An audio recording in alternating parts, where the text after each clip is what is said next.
Judd on Score North and ScoreNorth.com. Time for Talkin' Twins, which means Zolgad, Jake Depew, as always, executive producer Declan Goff. And Jake, let's jump right into it. The Major League Baseball trade deadline, 3 o'clock Central on Friday. Twins already made a trade last week, Nelson Cruz to the Rays. We'll get to that in a second. But there is activity on Twitter, not surprisingly, today. John Paul Morosi, as we record this on Monday, tweeting out that it looks like the Dodgers, who do need pitching depth now, the Dodgers and Padres, along with the Mets, are the teams, or at least 3 of the teams, in on Jose Berrios. If you combine that report with what happened on Sunday when The Athletic broke the story, since confirmed by more people, that Byron Buxton has turned down the Twins' multi-year offer, which sounds like it started at 7 years, $70 million, and the Twins got up to 80, and they still said no. I don't think it's a stretch to say it really looks like there's a good chance Berrios gets traded by Friday. Buxton, I don't think gets traded by Friday. I think he very well might get moved during the winter. But let's start with Berrios. I was skeptical. I think I told you a couple weeks ago if the Twins would actually have the intestinal fortitude to pull the trigger on a Berrios trade. But if you have the Dodgers involved now, the Padres involved, the Mets involved, and a guy who you know almost certainly after 2022 is not going to sign back with you, I guess I've come to the side of there is a very good chance by 3:01 p.m. Central on Friday, Jose Berrios is not a Twin any longer. Yeah, I'd be very surprised at this point if he is a Twin on July 31st. I mean, I've been saying for a while, I think they're going to trade him. And I, all of the stuff that's coming out with, like you said, Morosi and others tweeting about all of this interest. I think the Twins are looking at this and saying he's going to be gone. He has no interest in signing an extension. He's going to be gone in 2022. His value will never be higher. There may not be a season in 2022. And I think all of those variables combined with the fact that the White Sox have completely overtaken them in the division and they, are basically a dumpster fire this year. I think they're gonna move him. And I don't think that will be it. I think they're going to move Taylor Rogers. I think Buxton, who we'll talk a lot more about, will be gone either by the end of the week or before opening day 2022. But as far as Berrios, yeah, I mean, I think I guess I understand where they're coming from, but if they trade Berrios, let's call it what it is, right? It then becomes a rebuild, in my view. It's not a retool anymore. If they trade Berrios, you don't trade your best starting pitcher on a team that is starved for starting pitching and expect to be better, going into the next season. So I think that would be an admission that, these 5 years, this whole window that they've been talking about, they're basically going to close it if they trade Jose Berrios, and I think they will. Here's my question, and we talked about this extensively today on Mackey and Judd as well, but I'd like to get your thoughts. How do you not, let's just pick out a year, 3 years ago, how do you not say Berrios and Buxton are going to be expensive? Like, no matter how much Buxton gets hurt, and he does, he's going to command a huge contract. Berrios, same thing, but it's the opposite there, where he is actually reliable. He's not always great, but he's going to command a huge contract. How do you not get to the point where you say, okay, we might not be able to keep both, realistically, but we have to keep one. Like, we can't end up trading both. And then the guy that you do sign to a team-friendly contract before 2020 is Sano, who was part of the trio of these guys are going to be the future of this franchise. They're supposed to be the faces of this franchise as it really contends and as a World Series threat, at least. And you're going to end up now with Sano's a bust, and because you never picked Berrios or Buxton and lowballed them both probably, they're both going to depart. To me, this is as big a disaster as you can possibly get. If you lost Berrios or Buxton, I would say that's too bad, but at least you kept one of them. But if you're going to have to dump Sano, which I think you are because he's hopeless, if you are going to have to trade Berrios by Friday, and let's just say Buxton in the winter, how do you not end up at a place of absolutely ripping this franchise apart for having no plan for what was supposed to be your 3 core guys, and 2 of whom still ended up being pretty damn good, even if Buxton is hurt a lot?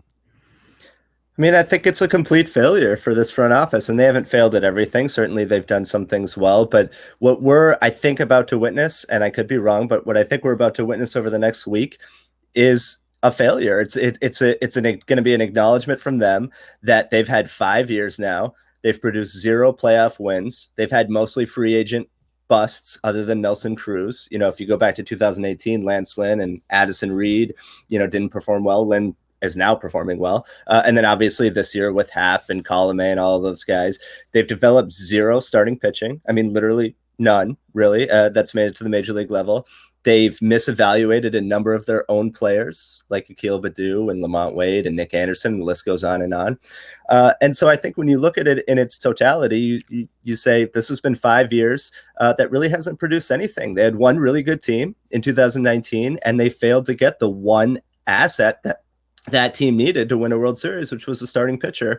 And they ended up having to start Randy Dobnak in Game 2 at Yankee Stadium. So I look at what I think is going to transpire over the next week as mostly a failure. Again, they produce some nice teams, but 0 playoff wins, and the number of busts in free agency and the trade deadline, and then letting Berrios and Buxton get away when those are two, well, Buxton's a dynamic player and Berrios is a very, very good player. To have to trade those guys away, I don't understand really the argument for this being a good tenure at this point. And that's a very different tune than what I was singing, a couple of years ago and even last year. But this has been such a disaster this season, and they've missed on so much, and they've misevaluated so many players that they're going to be forced to start over. And it's not a good look. But unfortunately, because it seems like they have total power in the organization, based on what Jim Pohlad said couple of weeks ago in the radio interview, where he said he doesn't have anybody evaluating them. So they basically have the power to more or less do what they want. I mean, I'm sure Pohlad weighs in on payroll issues and things like that, but it's just, they can start this rebuild with no real pressure of losing their jobs, it seems like. So I think Twins fans should be rightfully upset, and I think they deserve to be criticized because they haven't really followed through on what we thought they were going to do coming into their tenure in 2017. And how much should we trust them too? Because I feel like for the first few years, and certainly the back-to-back division titles help a lot, but I feel like we gave them passes on things because, well, they still did this well. But I go back now in the totality of moves that have not worked. And yes, you're right in going through the absolute litany of moves that haven't worked this year. But you know what now? When the Sam Dyson debacle happened, right? I think we're all like, well, that's bad luck. But I mean, you took on a guy who was injured and you didn't know it, and you didn't get any compensation back. And at the time I was like, okay, that doesn't look good, but you've still done a lot of good things, right? But now you're going to, you're right. Lomo, you signed him, complete bust. Lance Lynn. So, and let's just say, that was a late spring training for those guys. So you try to give them or I think we did flat out give them a bit of a pass there. But then you look at the rest of the guys on that team and how bad the clubhouse was. And at the time we're like, okay, it just didn't work out.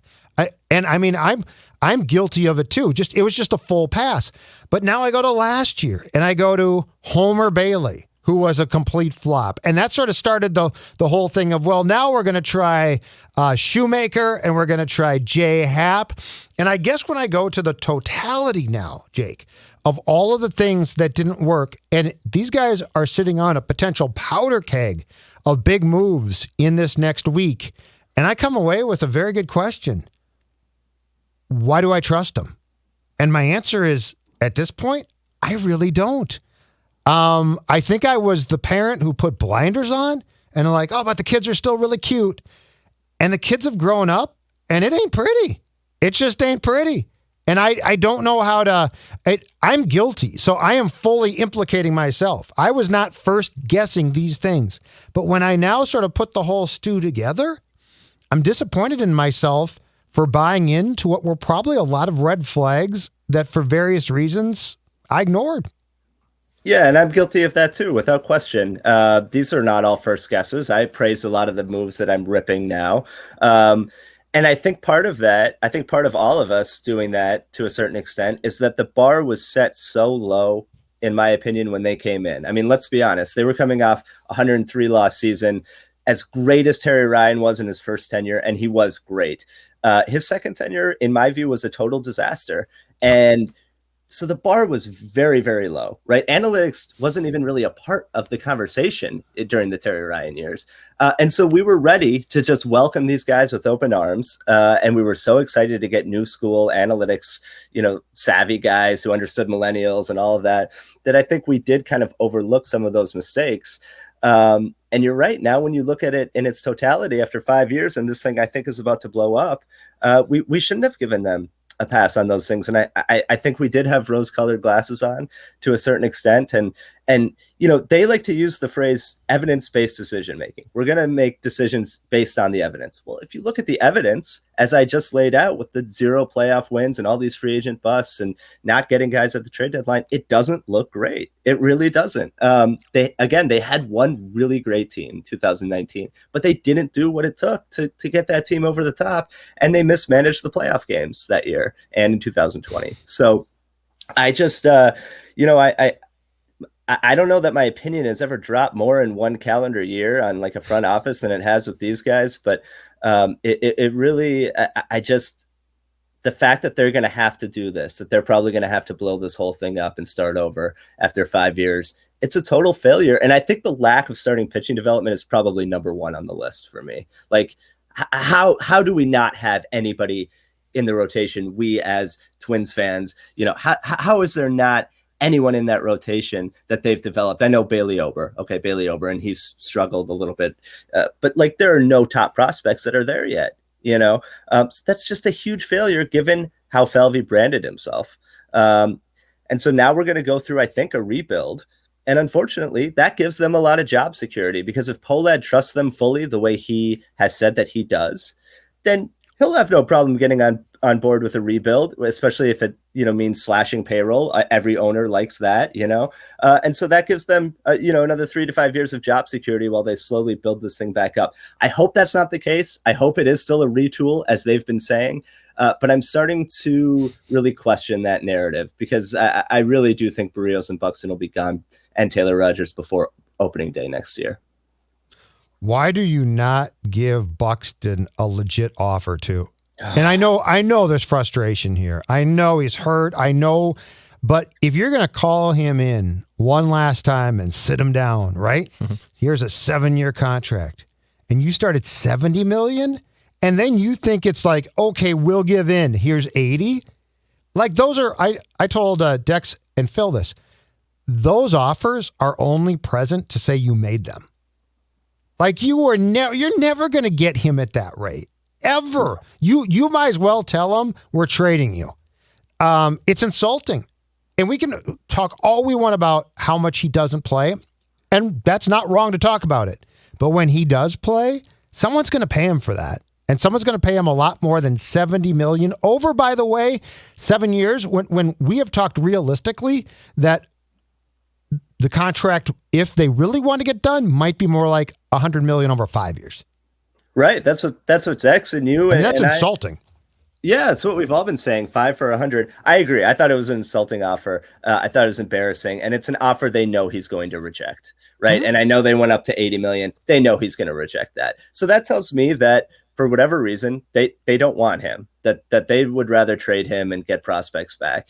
And I get it. He's probably the hardest player to evaluate, maybe in baseball history, in modern free agent history, in terms of what you should offer a guy who's this good and this injured. It's tough, but I don't think 7 years, 70 million, and then going up to 80. That's not a legitimate offer to me at all. There's no chance he's accepting that, because he's going to get to free agency and some team is going to give him, I think, 5 for 100, if not more. So I don't understand that. I don't understand why even make the offer, if you're going to do that. I think to say that you made an offer. I think that's why. But doesn't that just piss fans off even more? Probably.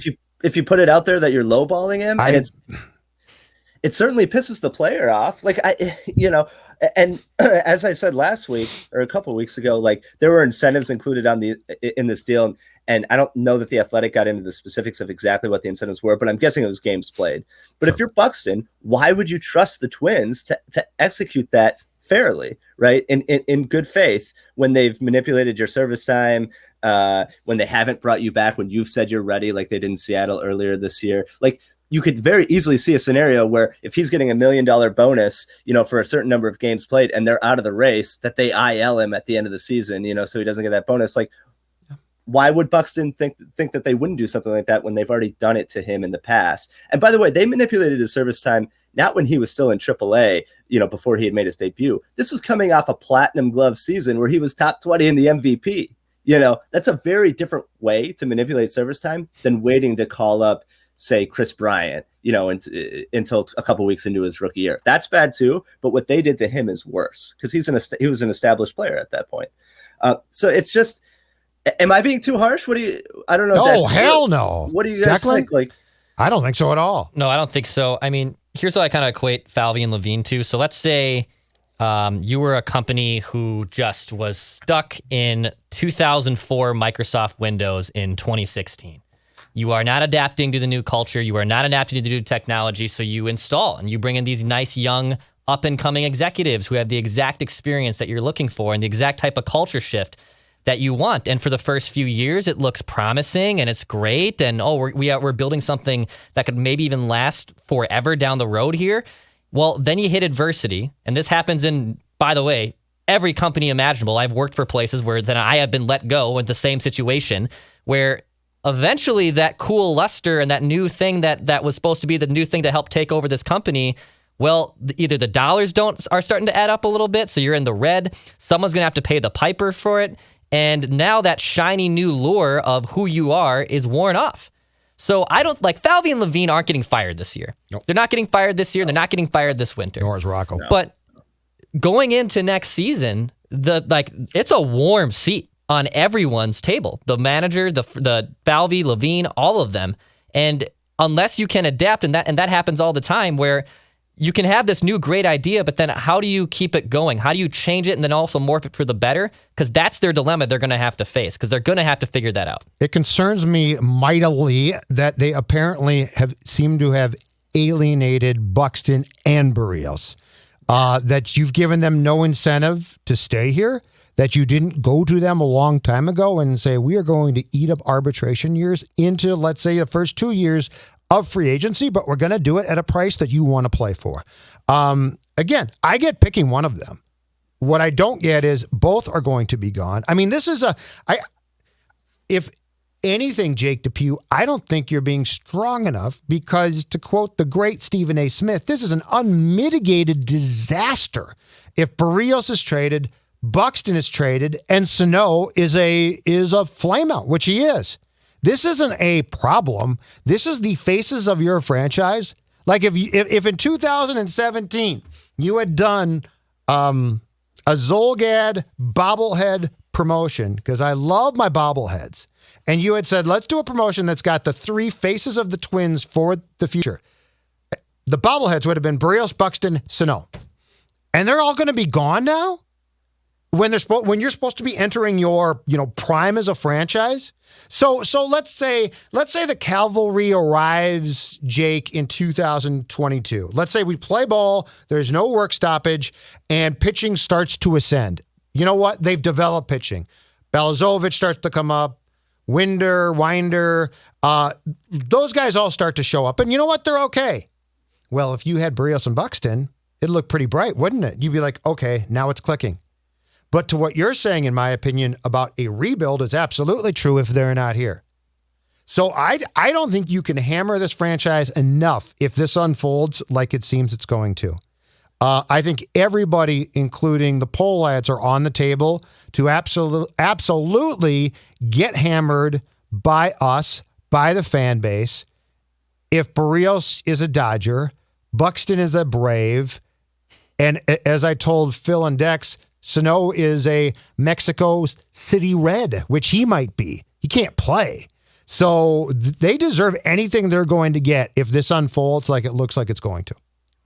Yeah, I mean, they're about to trade away potentially. And if this doesn't happen, I'll take it back. But potentially they're about to trade away their best starting pitcher, their best reliever, and their best position player, all of whom are under control for next season. And they're doing it because they've dug such a big hole and the White Sox are so far ahead of them that they feel like they have no choice. You know, I mean, I think they look at the White Sox and say, there's no chance we can catch them in 2022. And so we're going to be playing for a wild card spot.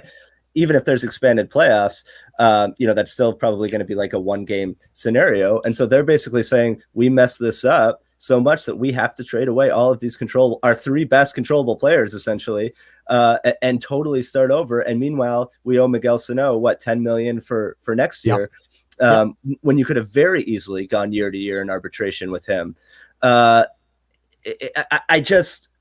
don't know what to point to anymore in terms of successes, other than signing Nelson Cruz and re-signing him. Those were great signings. And the trade they made with Cruz, I thought, was a really good one. But like, overall, I mean, this is a terrible look. This is year 5 when the window was supposed to be wide open. And they're in last place. They're in last place, and they're about to trade away all their best players. Absolutely. So Cruz gets traded to the Rays last week. The Twins actually get back. It's a pretty good package back. They get 2 pitchers who are essentially ascending to almost being prepared to pitch in the big leagues. They are in the top 20, both of them, Rays prospects. Your thoughts on that trade? And also Cruz, clearly, as he went out the door, left the door open. He turns 42 next July 1st, just to set the scene, that he would be willing possibly to re-sign with the Twins. So I did think it was a very good trade for the Twins. I mean, I do have to give them credit. It's their own fault they're in this situation. But in terms of just looking at the trade, I mean, they got back 2 legitimate starting pitching prospects who are in the high minors. I mean, both Joe Ryan and Drew Strotman are at AAA and pitching well. I think Ryan in particular is a legitimate mid-rotation guy. I mean, he's pitching in the Olympics right now. The fact that he made that squad, I think, says something about him, and he's put up great numbers. Strotman is a little bit more, he had Tommy John, and he has control issues, a little bit more of a lottery ticket, but clearly still someone who has succeeded at the highest level of the minors. So I think both of those guys will probably be in Minnesota by the end of the year, for sure by the start of 2022. And the fact that the Rays developed them does give me confidence. This is such an indictment. This is such an indictment when I see that. I know it is. But that's how I feel. The Rays developed these guys, and that does give me some confidence. Now, I also will say trading with the Rays anytime is a very dicey proposition because they seemingly win every trade they make, or just about. But these are the types of prospects that the Twins were looking to get back. And now the question becomes with Ryan and Strotman, just as the question it becomes with Balazovic and Duran and all these guys. Can they make that leap from AAA to the big leagues? Because that's where all of their starting pitching prospects have basically flamed out, going back to Fernando Romero and Steven Gonzalez. So I do like that trade. They also got rid of $5 million. I think the Rays took on all of Cruz's contract. So it was a good trade. And clearly the Rays really coveted Cruz. I mean, there's no question, because they gave up a lot. As far as Cruz coming back, I mean, that would be great. He was a great Twin, great for the clubhouse, produced on the field, but that's going to depend on probably whether they keep Berrios and Buxton. I mean, he's chasing rings right now. He's not going to want to sign if they trade those guys away. So I don't know if that's necessarily in the cards, although of course I would love to see him back with the Twins. If this is the start of what they can at least do to get potential lottery tickets, to use your term, then I think it's fine. And I'm hoping they can trade, and it won't be for this much, but you're hoping that they can also move Simmons, that they can move, I don't know, Robles, right? That they can move Pineda. It sounds like there are a bunch of teams that are interested, I'm sure at a low price, in Pineda. If you can get a bag of balls for Colome, I would take that. I believe it was also on Monday morning, Jake, Morosi brought up that the Yankees and Twins have talked about Max Kepler. Mm-hmm. The Yankees are in desperate need of offense. They are also in desperate need of left-handed bats, especially in a stadium where a Max Kepler pop fly in Yankee Stadium could go out. If they trade Max Kepler and they get back, let's say, I don't know, the Yankees' 6th or 7th best prospect, is that enough for you to trade him? Because you are going to have a glut of corner guys here at some point who probably need to play before Max Kepler plays. Well, first of all, let's credit Dex because he brought Kepler to my attention. I hadn't really thought of him as a legit trade target until a few weeks ago when Dex mentioned on the podcast, and it does make a ton of sense. I forgot all about that. Nice work, Dex. Thank you. Appreciate it. It does make a ton of sense because of Larnach and Kirilloff are already there. Now, what would they need in return for Max Kepler? I don't. Yeah, what do you get back? Their 6th or 7th best prospect. That's not enough for me because Kepler is on a very team-friendly deal through, I believe, 2024. He's making what, $5 or $6 million a year, something like that. So I'm going to need more from the Yankees and their 6th or 7th best prospect. I think for Max Kepler and all those years of control, I think a borderline top 100 prospect and then another lower level arm would be what I would want for Max Kepler because he his numbers are a little bit. It's strange when you look at his numbers because his batting average is so low, but he does hit for power. He had the one great year in 2019. He can play center field. I don't think he's a good defensive center fielder, but he can play there. So I think I would need, again, given how many years of control he has, a top 100 prospect and another throw in for Kepler. But I do think he has a very good chance of being moved because of Kirilloff, Larnach, Rooker, and eventually Royce Lewis, who could play center field. So give me right now who you expect to be moved by Friday. Yeah, so I expect Taylor Rogers to be moved. I expect Berrios to be moved. I still wouldn't be shocked if Buxton moved. I guess I think it's less than 50-50 that he's moved by Friday. Yeah, I just don't think you get enough for an injured guy who you should probably look to break the bank for in the winter. But it's an injury where teams know the timeline for his return, right? It's not like a concussion where it's up in the air. You know that you're going to get him back in probably mid to late August, and he'd be available for you for 2 playoff runs. So it wouldn't totally shock me. But yeah, Berrios and Rogers, Pineda, Colomé, Happ, all those guys, if they can get anything for them. Simmons OPS is under 600. I know he's a great fielder, but I don't think they're going to get much for him. And I think Kepler will be moved. I really do. I don't think Donaldson will be moved unless he was an add-on, in maybe like a Berrios deal where they wanted to just get rid of his contract. I'd love to see his contract out the door. I really would with Josh. Well, and I also think with Donaldson, he wants to win. I mean, he's chasing rings too, and he's been on playoff teams his whole career. And he still can be productive. He's not a bad player. No, he's a good player. I just want to move the contract. Right. No, he's a good player. I mean, the injuries are a concern, but he's produced. Do you want Josh Donaldson around for a 3-year rebuild if that's in the plans? No, thank you. You do not. No, thank you. No.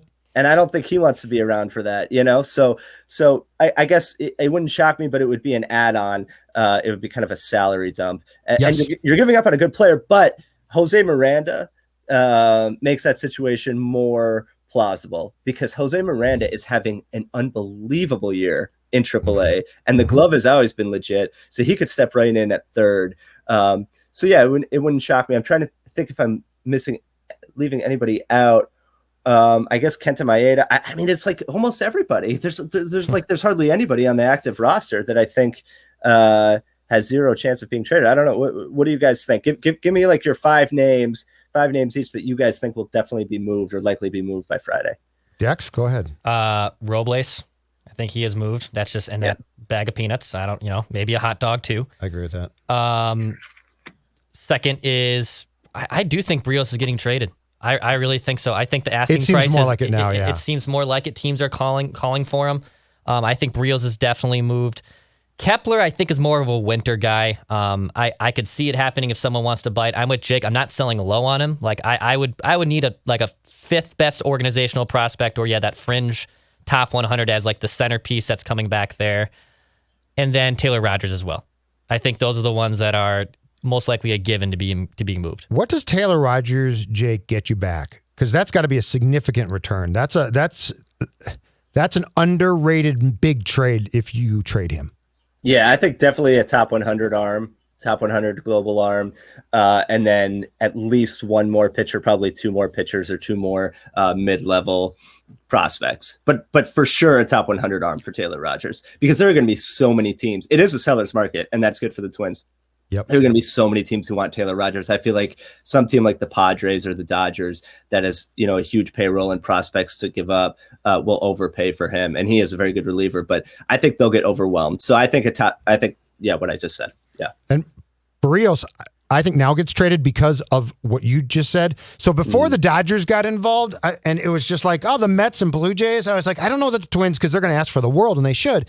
I don't know that the Twins were going to get back from two competitors from different leagues what they wanted. But now, if we're legitimately, you guys, talking about the Blue Jays being involved still, the Mets are involved for sure, it sounds like, and the Padres and Dodgers, who are going to duke it out for along with San Francisco superiority in the National League West. Now I think you're probably going to get an offer back you can't turn down. Like, I think they're going to get what they want now, which I was skeptical of at first. So that's why I've sort of changed my tune from saying I don't think they trade Berrios because they simply won't have the guts to now I think they're going to get back such a potentially lucrative return that the timing is absolutely perfect. But I'm still not going to allow them off the hook for the fact that by the time that we hit the 2022 season, whenever that starts, there's a very good chance that your core guys who you expected to be are going to be gone. Let me also, because I am all about dumping now and gifting contracts out, I want to run one past you, Depew, that I ran past Phil and Dex before, and it would not be a major trade. It would be gifting a player to a team, but it would be dumping salary potentially, and it lands a player who we always talk about of, oh my God, if you trade him, he's the next Ortiz. It lands this player in Fenway Park.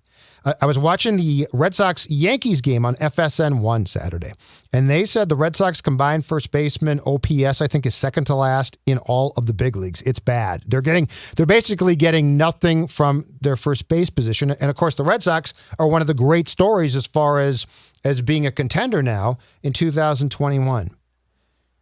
As a guy who's in Boston, if I'm Falvey and I throw caution to the wind and I tempt fate, and I gift Sano to the Red Sox with the contract, can I get them to take it now? I really don't think so. No. I mean, what? Go ahead. His OPS is like 700. I know, but he could pop balls out of there. Again, I'm thinking about guys that could accidentally pop balls out. Yeah, but why would the Red Sox take on what's he owed $15 million between this year and next year for the type of production that they're already basically getting? Because I'm hoping to find a sucker who's desperate. Yeah, I don't think Bloom in Boston is going to be that desperate. I mean, certainly if I were the Twins, I would float him, absolutely. But I don't see Miguel Sano at this point having any trade value. I don't know. Maybe did Phil and Dex disagree with me? I don't know, but I'll get your take in a sec, Dex. I think Sano is untradeable unless you eat a bunch of his contract. I mean, teams know who Sano is. I just want to see the reaction if Sano got traded to the Red Sox, and I would love to dump that contract off. Sure. Dex, what do you think? Yeah, I don't think so.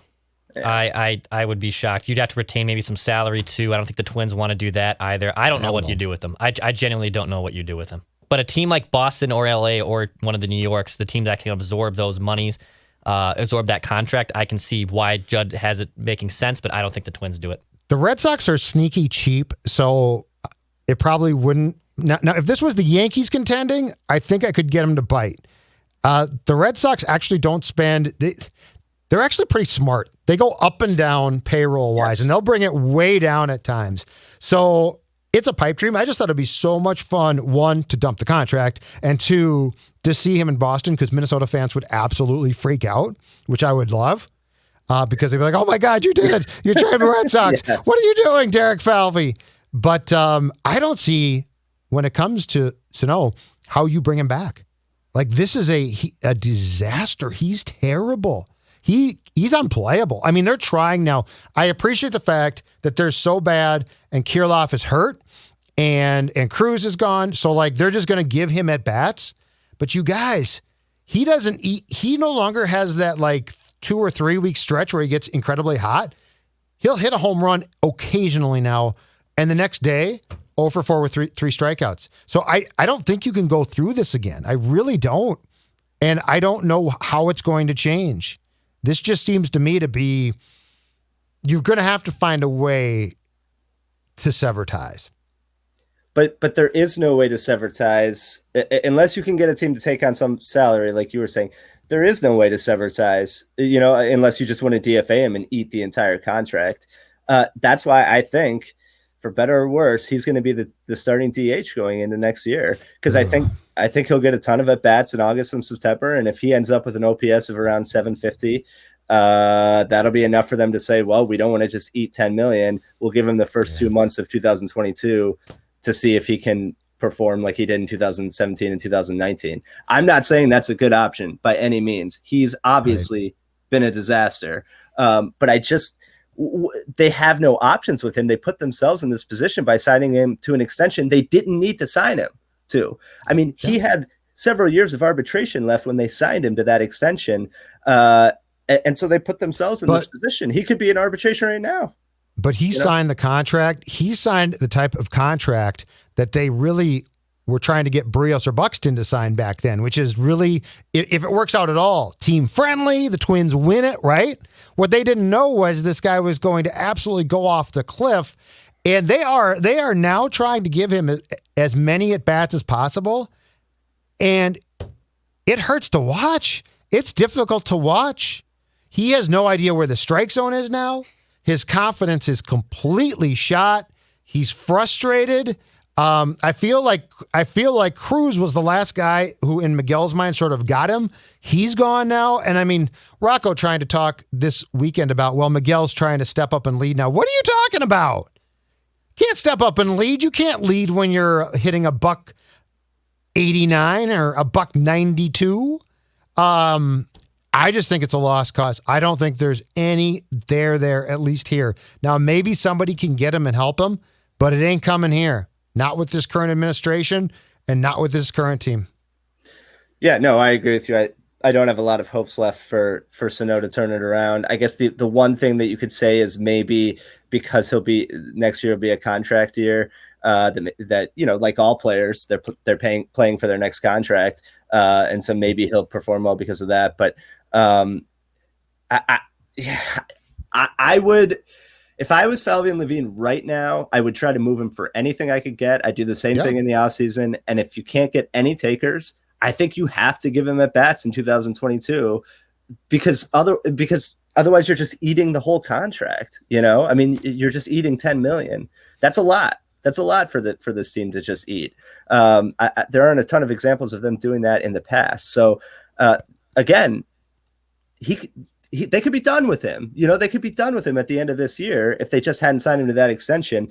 And they knew. I mean, they sent him to Single A the year before in 2018. So it's not like they didn't know that there were red flags, but they bought into the great 4 months that he put together in 2019. And that was a big mistake. And now they're paying for it. All right, Jake DePew, we will talk to you next week. All right. Hopefully lots of trades have gone down by then. Yeah, it'll be an interesting week. Thanks, guys. All right.